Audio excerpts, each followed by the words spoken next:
BJP వాళ్ళు వితండవాదం చేస్తున్నారు. శాసనసభలో చర్చ జరిగినప్పుడు బీజేపీ, బీఆర్ఎస్, ఎంఐఎం, సిపిఐ కూడా ఏకగ్రీవ తీర్మానానికి మద్దతు ఇచ్చారు.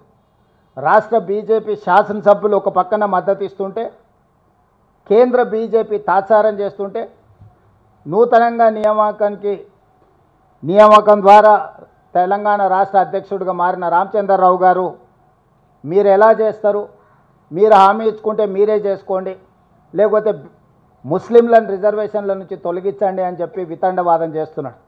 ఇవాళ బీజేపీకి ఒక రాజ్యాంగం, కాంగ్రెస్ పార్టీకి ఇంకొక రాజ్యాంగం లేదు.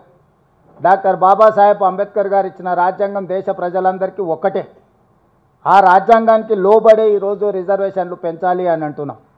అదేవిధంగా భారతీయ జనతా పార్టీ తెలంగాణ రాష్ట్రానికి సంబంధించిన కిషన్ రెడ్డి నుంచి మొదలు పెడితే బండి సంజయ్ వరకు కేంద్ర మంత్రులుగా పనిచేస్తూ ముస్లిం రిజర్వేషన్లను మేము ఒప్పుకోము, తెలంగాణ రాష్ట్ర ప్రభుత్వం ముస్లింలను తొలగించే రిజర్వేషన్లను ప్రతిపాదిస్తే మేము మద్దతు ఇస్తామంటున్నా.